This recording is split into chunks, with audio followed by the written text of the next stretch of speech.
Hi friends, welcome back to our channel. ഇന്ന് നമ്മൾ നോക്കുന്നത് 6th സ്റ്റാൻഡേർഡിലെ കേരള പാഠാവലി ആനുവൽ എക്സാമിൻ്റെ ഒരു പ്രീവിയസ് ഇയർ ക്വസ്റ്റ്യൻ പേപ്പറാണ്. ഓക്കെ, നോക്കാം. ഫസ്റ്റ് ആക്ടിവിറ്റി എന്താണ്? പ്രവർത്തനം 1 നോക്കൂ. വായിക്കാം, എഴുതാമല്ലേ. പദ്യഭാഗം വായിച്ച് ചോദ്യങ്ങൾക്ക് ഉത്തരം എഴുതുക. കുന്ന് എന്നൊരു പദ്യമാണ് ഇവിടെ നമുക്ക് നൽകിയിട്ടുള്ളത്. അപ്പോൾ കൂട്ടുകാർ എന്ത് ചെയ്യുക? നന്നായി വായിച്ചു നോക്കുക. ഓക്കെ, നമുക്കൊന്ന് വായിച്ചു നോക്കാം. നീലച്ചിറക് കുടഞ്ഞുവാനം കുന്നിൻ്റെ മുകളിലും വന്നിരിക്കും, ഓരോ ഞരമ്പിലും മാറി മാറി വെള്ളി വെളിച്ചം ചൊരിഞ്ഞിരിക്കും, തൊട്ടുതലോടുവാൻ മാത്രമായി തുമ്പികൾ തോളത്ത് വന്നിരിക്കും, ഉള്ളുറപ്പില്ലാതെ നിന്നുപോയാൽ കാറ്റൻ ശിരസ്സു കുനിച്ചിരിക്കും, തണ്ണീർക്കുടവും ചുമന്നു നീങ്ങും മേഘങ്ങൾ തുള്ളിത്തുളുമ്പിയപ്പോൾ വേരിൽ കിഴിഞ്ഞോരുറവയുമായി വേനലു പോലും ഞാൻ തട്ടി നീക്കി, മുള്ളിൻ പഴം ഞാവൽ നെല്ലി കൊട്ട എത്ര ഫല പച്ചയായിരുന്നു, വിസ്തൃതമീ പുൽപ്പരപ്പു തേടി പയ്യുകൾ മേയാൻ കൊതിച്ചിരുന്നു, കാലിക്കുടമണിയൊച്ച കേൾക്കെ പാറകൾ കോരി തരിച്ചിരുന്നു. രാമകൃഷ്ണൻ കുമരനെല്ലൂരിൻ്റെ കുന്ന് എന്ന പദ്യഭാഗമാണ് നമുക്കിവിടെ നൽകിയിട്ടുള്ളത്. നമുക്ക് എന്ത് ചെയ്യാം? ഓരോ ചോദ്യങ്ങളായി നോക്കാം. എന്തു കേട്ടാണ് പാറകൾ കോരിത്തരിച്ചിരിക്കുന്നത്? എന്തൊക്കെയാണ് നമുക്ക് ഓപ്ഷൻസ് ആയിട്ട് നൽകിയിട്ടുള്ളത്? നദിയുടെ ഒഴുക്കിൻ്റെ ശബ്ദം, കാലിക്കുടമണിയൊച്ച, പക്ഷിക്കൂട്ടത്തിൻ്റെ കലവില. ആൻസർ ഏതാണ്? അതെ, കാലിക്കുടമണിയൊച്ചയാണ് അല്ലേ. ആൻസർ എന്താണ്? കാലിക്കുടമണിയൊച്ച. ദെൻ മേഘങ്ങൾ തുള്ളിത്തുളുമ്പുക എന്നതുകൊണ്ട് അർത്ഥമാക്കുന്നത് എന്താണ്? മേഘങ്ങൾ തുള്ളിത്തുളുമ്പുക എന്നതുകൊണ്ട് അർത്ഥമാക്കുന്നത് അതെ, മഴ പെയ്യുക എന്നാണ് അല്ലേ. ആൻസർ എന്താണ്? മഴ പെയ്യുക. ദെൻ മൂന്നാമത്തെ ചോദ്യം നോക്കാം. നീലച്ചിറക് കുടഞ്ഞുവാനം കുന്നിൻ്റെ മുകളിലും വന്നിരിക്കും. ഈ വരികളിൽ ആകാശത്തെ എന്തിനോടാണ് ഉപമിച്ചിരിക്കുന്നത്? പക്ഷി, കുന്ന്, വേര്. എന്തിനോടാണ്? അതെ, പക്ഷിയാണ് അല്ലേ. ആൻസർ എന്താണ്? പക്ഷി. ദെൻ നാലാമത്തെ ചോദ്യം. വേനൽ പോലും തട്ടി നീക്കാൻ കുന്നിനെ സഹായിച്ചത് കിളികൾ, കാറ്റ്, മേഘങ്ങൾ. ആൻസർ എന്താണ്? അതെ, മേഘങ്ങളാണല്ലേ. എന്താണ് ആൻസർ? മേഘങ്ങൾ. ദെൻ തല എന്നതിന് സമാനമായി കവിതയിൽ പറഞ്ഞിരിക്കുന്ന പദമേത്? നമ്മൾ വായിച്ചപ്പോൾ നമുക്ക് മനസ്സിലായില്ല, ഏതായിരുന്നു? അതെ, ശിരസാണല്ലേ. തല എന്നതിന് സമാനമായി കവിതയിൽ പറഞ്ഞിരിക്കുന്ന പദം ശിരസ്. കൂട്ടുകാരെ, അങ്ങനെ ഇതുപോലെ ഒരു ക്വസ്റ്റ്യൻ കൂട്ടുകാർക്ക് എന്തായാലും പ്രതീക്ഷിക്കാവുന്നതാണ്. കഥാഭാഗമോ പദ്യഭാഗമോ നൽകിയിട്ട് ഇതുപോലെ 5-6 ക്വസ്റ്റ്യൻസ് നിങ്ങൾക്ക് തരുന്നതാണ്. ഓക്കെ, എന്നാൽ നെക്സ്റ്റ് ആക്ടിവിറ്റി എന്താണെന്ന് നോക്കാം. പ്രവർത്തനം 2, ആത്മകഥം തയ്യാറാക്കുക. വെള്ളച്ചാട്ടമായി മാറിയ സാംബസി നദിയുടെ ആത്മകഥം എഴുതിയതാണല്ലോ. കേരളത്തിലുണ്ടായ പ്രളയം പ്രകൃതിയിൽ ഒരുപാട് മാറ്റങ്ങൾ വരുത്തി. പുഴ വഴിമാറി ഒഴുകിയ വാർത്തകളും മാധ്യമങ്ങളിൽ കണ്ടു. വഴിമാറി ഒഴുകിയ ഒരു പുഴയ്ക്ക് എന്തെല്ലാം പറയാനുണ്ടാവും? പുഴയുടെ ആത്മകഥം ഒന്ന് എഴുതി നോക്കൂ എന്നാണ് പറഞ്ഞിട്ടുള്ളത്. എന്തൊക്കെയാവും പുഴ പറഞ്ഞിട്ടുണ്ടാവുക?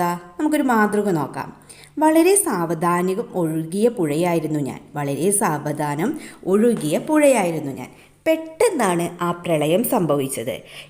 എനിക്ക് നിയന്ത്രിക്കാൻ കഴിയാത്ത അത്ര വെള്ളമാണ് തെളിനീരായി എല്ലാവർക്കും സഹായിയായിരുന്ന ഞാൻ അവരുടെ മിഴിനീരുകൾ നിസ്സഹായനായി നോക്കിക്കൊണ്ട് ദൂരേക്ക് ഒഴുകി. പതിയെ പ്രളയം ശമിച്ചു. എന്നിലെ വെള്ളം ക്രമാതീതമായി കുറഞ്ഞു. ഇപ്പോൾ ഞാൻ എവിടെയെന്ന് എനിക്കറിയില്ല. എൻ്റെ കൂട്ടുകാരെ കാണാനില്ല. ഓലമേഞ്ഞ വീടുകൾ കാണാനില്ല. പകരം കൂറ്റൻ ഫ്ലാറ്റുകൾ. എന്നിൽ നിന്നും ദാഹമകറ്റിയിരുന്ന മൃഗങ്ങളും പക്ഷികളുമില്ല. എന്നെ ആരും തിരിഞ്ഞുപോലും നോക്കുന്നില്ല. കാരണം ഫാക്ടറികളിലെ മലിനജലവും മറ്റും കൊണ്ട് ഞാൻ മലിനമായിരിക്കുന്നു. അപ്പം കൂട്ടുകാർ എന്ത് ചെയ്ത്? ഇതുപോലെ പുഴയുടെ ആത്മകഥം എഴുതി തയ്യാറാക്കുക. ഇതൊരു മാതൃകയാണ്. കൂട്ടുകാരുടേതായ വാക്കുകളാൽ എഴുതാവുന്നതാണ്. ഓക്കെ, ഇത് നെക്സ്റ്റ് ക്വസ്റ്റ്യൻ നോക്കാം. പ്രവർത്തനം 3, വിശകലനക്കുറിപ്പ്. നമ്മുടെ പൈതൃകം. CN സജീന്ദ്രൻ്റെ മഞ്ഞുതുള്ളി എന്ന കവിതാഭാഗമാണല്ലോ ഇവിടെ നൽകിയിട്ടുള്ളത്. മഞ്ഞുതുള്ളി എന്ന കവിതയിൽ സ്വർഗത്തിലെ മഞ്ഞുതുള്ളി ഭൂമിയിലെ പുൽക്കൊടിയോട് കാണിക്കുന്ന ആർദ്രത നാം കണ്ടുവല്ലോ. മനുഷ്യൻ്റെ പ്രവൃത്തി ഇങ്ങനെയാണോ? നമ്മുടെ പൈതൃകം എന്ന കവിത വിശകലനം ചെയ്ത് കുറിപ്പ് തയ്യാറാക്കുക. ആദ്യം കൂട്ടുകാർ എന്ത് ചെയ്യുക? നമ്മുടെ പൈതൃകം എന്ന കവിതാഭാഗം നന്നായി വായിച്ചു നോക്കുക. അതിനുശേഷം എന്ത് ചെയ്യുക? വിശകലനക്കുറിപ്പ് തയ്യാറാക്കുക. വിശകലനക്കുറിപ്പ് എങ്ങനെയാണ് എഴുതേണ്ടതെന്ന് കൂട്ടുകാർക്ക് അറിയാമല്ലോ. നമുക്കൊരു മാതൃക നോക്കിയാലോ. നമുക്ക് എഴുതാം. MS സജീന്ദ്രൻ്റെ നമ്മുടെ പൈതൃകം എന്ന കവിതയാണ് ഇവിടെ തന്നിരിക്കുന്നത്. ഇതിൽ ഒരു മരത്തിൽ നിന്നും അവർ കമ്പ് വെട്ടുമ്പോൾ അതിനോട് അനുവാദം ചോദിക്കുന്നു. മരുന്നിനായി വേരെടുക്കുമ്പോൾ പോലും കൈകൂപ്പി മാപ്പ് ചോദിക്കുന്നു. കാട്ടിലെ ഓരോ ചെറിയ പുഷ്പങ്ങളെപ്പോലും കൂട്ടുകാരായി കണ്ടിരുന്ന കാലം. എന്തിനേറെ പറയുന്നു, ഒരു മരം 10 മക്കൾക്ക് തുല്യമാണെന്ന് അവർ കണ്ടിരുന്നു. നമ്മുടെ പൂർവികർ പ്രകൃതിയെ തന്നെ മക്കളെപ്പോലെ സ്നേഹിച്ചു. പ്രകൃതിയിൽ വരുന്ന മാറ്റങ്ങളെപ്പോലും അവർ തിരിച്ചറിഞ്ഞിരുന്നു. എന്നാൽ ആധുനിക യുഗത്തിലെ മനുഷ്യരായ നമ്മൾ പ്രകൃതിയെ എന്താണ് ചെയ്യുന്നത്? നമ്മുടെ ലാഭത്തിനു വേണ്ടി പ്രകൃതിയെ നാം പല രീതിയിൽ ചൂഷണം ചെയ്യുന്നു. മരങ്ങൾ മുറിക്കുന്നതിലൂടെ വനങ്ങൾ നശിക്കുന്നു. നദിയും പുഴയും പലതരം മാലിന്യങ്ങൾ കൊണ്ട് മലിനമാക്കുന്നു. വയൽ നികത്തിയും കുന്നുകൾ ഇടിച്ചും മനുഷ്യൻ പ്രകൃതിയോട് ക്രൂരത കാട്ടുന്നു. പ്രകൃതിയെ ഏതെല്ലാം തരത്തിൽ നാം വേദനിപ്പിക്കുന്നു? അത് നമ്മോട് പരാതി പറയുന്നുണ്ടോ?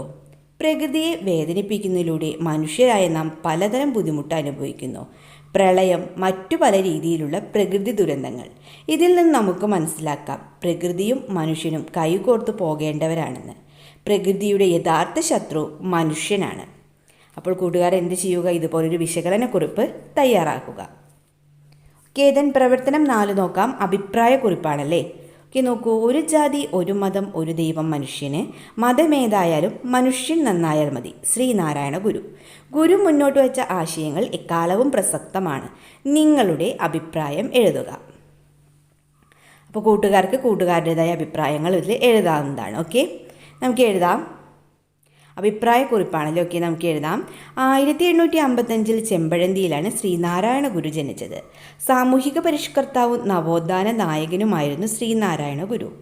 സമൂഹത്തിൽ നിലനിന്നിരുന്ന സവർണ മേൽക്കോയ്മ, തൊട്ടുകൂടായ്മ തുടങ്ങിയ സാമൂഹ്യ തിന്മകൾക്കെതിരെ പോരാടിയ അദ്ദേഹം ആളുകളെ നവോത്ഥാനത്തിലേക്ക് നയിച്ചു. ഒരു ജാതി, ഒരു മതം, ഒരു ദൈവം. ഈ വാചകം ശ്രീനാരായണ ഗുരുവിൻ്റെ പുസ്തകമായ ജാതിമീമാംസയിൽ നിന്നാണ്. മനുഷ്യന് ഒരു ജാതിയാണുള്ളത്, അവന് ഒരു മതമാണുള്ളത്, അവനൊരു ദൈവമാണുള്ളത്. എല്ലാ മനുഷ്യരുടെയും ജനനം ഒരേ രീതിയിലാണ്. എല്ലാ മനുഷ്യരുടെയും ആകാരവും ഒരേ മാതിരിയാണ്. ഇതിലൊന്നും മനുഷ്യർ തമ്മിൽ ഒരു ഭേദവുമില്ല. ജാതിയുടെ വശത്തുനിന്ന് നോക്കിയാലും മതത്തിൻ്റെ വശത്തുനിന്ന് കൊണ്ട് നോക്കിയാലും ഈശ്വരവിശ്വാസത്തിൻ്റെ വശത്തുനിന്ന് നോക്കിയാലും മനുഷ്യൻ തമ്മിലുള്ള സമത്വമാണ് ഗുരു ഇവിടെ അടിവരയിട്ടു കാണിക്കുന്നത്. മനുഷ്യത്വം എന്നതാണ് എല്ലാ മനുഷ്യരിലും ഉള്ള ജാതി ലക്ഷണം എന്ന് പറയുന്നു. മലയാളി സമൂഹത്തിലെ ചിന്തകളെ അക്ഷരാർത്ഥത്തിൽ ഉഴുതുമറിച്ചതായിരുന്നു ശ്രീനാരായണ ഗുരുവിൻ്റെ ദർശനങ്ങൾ. അധസ്ഥിതരെന്ന് മുദ്ര കുത്തപ്പെട്ടവർക്ക് അത് സാധാരണ ഉണർവേകി. സവർണ മേൽജാതി ഉത്തരീയങ്ങൾ എടുത്തുമാറ്റാനുള്ള ശക്തിയായി അത് മാറി.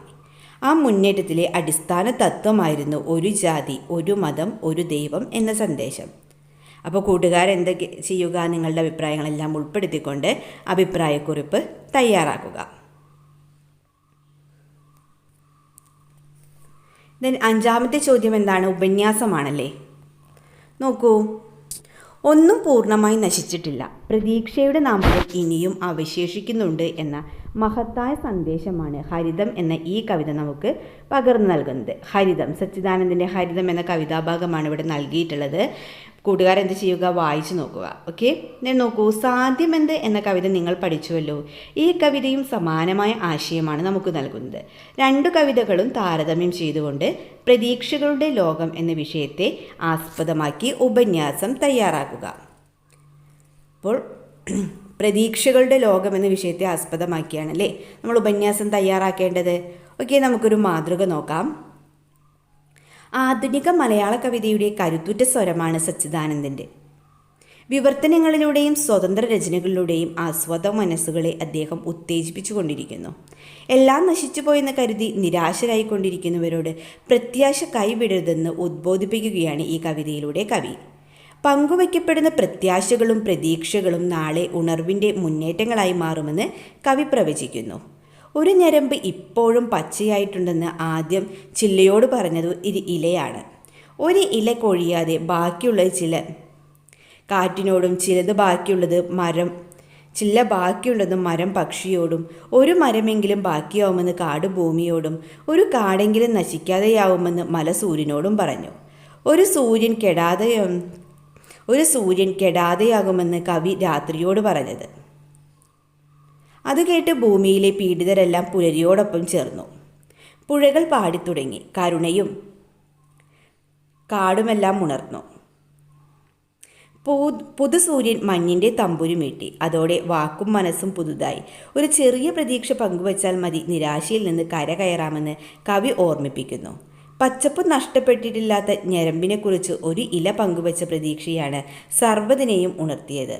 നിസ്സാര കാര്യങ്ങൾക്ക് പോലും ആത്മഹത്യയിൽ അഭയം കണ്ടെത്തുന്ന ആധുനിക ലോകത്തിന് ലളിതമനോഹരമായി കവിത പകരുന്നത് ആത്മവിശ്വാസത്തിൻ്റെ സൂര്യവെളിച്ചമാണ്. അപ്പോൾ കൂട്ടുകാരെന്ത് ചെയ്യുക? ഇതുപോലൊരു ഉപന്യാസം തയ്യാറാക്കുക. ഓക്കെ. ദെൻ പ്രവർത്തനം 6 ആസ്വാദനക്കുറിപ്പാണ്. ശ്രീ NP മുഹമ്മദിൻ്റെ പുഴകൾ ദേവതകൾ എന്ന കൃതിയിലെ പുഴ എന്ന പാഠഭാഗം വായിച്ചല്ലോ. പുഴയെക്കുറിച്ചുള്ള ഒരു രചനയുടെ ഭാഗം വായിക്കൂ. നമുക്ക് വായിച്ചു നോക്കാം. പുലരിയിൽ പുഴ ഏറെ മനോഹരമാണ്. ചിതറിക്കിടക്കുന്ന കൊച്ചു കൊച്ചു പാറക്കൂട്ടങ്ങളിൽ പുഴ ചിന്നിച്ചിതറുമ്പോൾ സൂര്യരശ്മികൾ അതിൽ മഴവില്ല് തീർക്കും. അപ്പോൾ പുഴയ്ക്ക് മുകളിലൂടെ മറുകരയിലേക്ക് വേഴാമ്പൽ കൂട്ടങ്ങൾ പറന്നു പോകുന്നത് കാണാം. മറുകരയിലെ പച്ചക്കാടുകളിൽ നിന്ന് പിന്നെയും പിന്നെയും പുഴയ്ക്ക് മുകളിലൂടെ താഴ്ന്നു പറന്നു വരുന്നവരുണ്ട്. പൂമ്പാറ്റകളും തുമ്പികളും പുഴയിലേക്ക് മനുഷ്യൻ എത്തുന്നതിന് മുൻപ് മീൻ തേടുന്ന നീർനായകളും നീർക്കാക്കകളും. അപ്പോൾ പുഴയ്ക്കും കാടിനും ഉദയസൂര്യൻ സ്വർണ്ണവർണ്ണം നൽകിയിട്ടുണ്ടാകും. എന്തൊരു ഭംഗി! ഈ മഹാസൗന്ദര്യം കാണുമ്പോൾ പുഴക്കരയിൽ നിന്നും പിന്മാറാൻ തോന്നുന്നില്ല. വാഴച്ചാൽ പാലത്തിനടിയിൽ കൂടി ചാലക്കുടി പുഴ പിന്നെയും ഒഴുകിക്കൊണ്ടിരിക്കുന്നു. NA നസീർ. സ്വന്തം പുഴയനുഭവങ്ങളും മറ്റുള്ളവർ പറഞ്ഞു കേട്ടതും ചേർത്ത് ഈ രചനയ്ക്ക് ആസ്വാദനക്കുറിപ്പ് തയ്യാറാക്കുക. ആസ്വാദനക്കുറിപ്പ് എഴുതുമ്പോൾ എന്തൊക്കെയാണ് ശ്രദ്ധിക്കേണ്ടതെന്ന് കൂട്ടുകാർക്ക് അറിയാമല്ലോ. ഓക്കെ, നമുക്കൊരു മാതൃക നോക്കാം.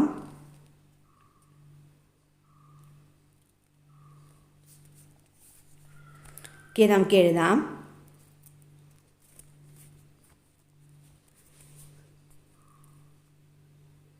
ദേശീയപാത 47 അരികിലായി തൃശ്ശൂർ ജില്ലയുടെ തെക്കേ അതിർത്തിയിൽ സ്ഥിതി ചെയ്യുന്നൊരു പട്ടണമാണ് ചാലക്കുടി.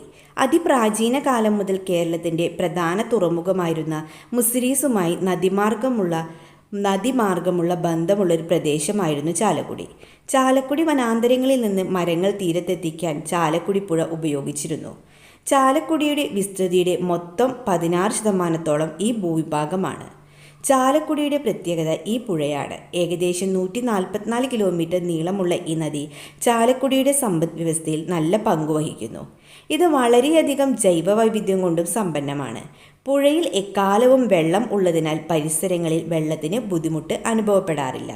കാലാകാലങ്ങളിൽ നടന്ന ദാക്ഷിണ്യമില്ലാത്ത മണൽവാരൽ മൂലം ചാലക്കുടി പുഴ 5 മീറ്ററോളം താഴ്ന്നിട്ടുണ്ട്. ഇക്കാരണത്താൽ പരിസര പ്രദേശങ്ങളിലെ കിണറുകളിൽ നീർവാർച്ച നിലച്ചതോടെ വേനൽക്കാലത്ത് ജലദൗർലഭ്യം അനുഭവപ്പെടുന്നുണ്ട്. അപ്പോൾ കൂട്ടുകാരെന്ത് ചെയ്യുക? ഇതുപോലൊരു ആസ്വാദനക്കുറിപ്പ് തയ്യാറാകുക. ഓക്കെ കൂട്ടുകാരെ, അങ്ങനെ ക്വസ്റ്റ്യൻ പേപ്പറിൽ എല്ലാ ക്വസ്റ്റ്യൻസും നമ്മൾ ഡിസ്കസ് ചെയ്ത് കഴിഞ്ഞു. നിങ്ങൾക്ക് വീഡിയോ യൂസ്ഫുള്ളായി തോന്നുകയാണെങ്കിൽ തീർച്ചയായും ലൈക്ക് ചെയ്യുക, കമൻറ്റ് ചെയ്യുക. ഇതുവരെ ഞങ്ങളുടെ ചാനൽ സബ്സ്ക്രൈബ് ചെയ്യാത്ത കൂട്ടുകാരുണ്ടെങ്കിൽ തീർച്ചയായും സബ്സ്ക്രൈബ് ചെയ്യുക. ഓക്കെ, നമുക്ക് മറ്റൊരു വീഡിയോയുമായി വീണ്ടും കണ്ടുമുട്ടാം. Okay, by.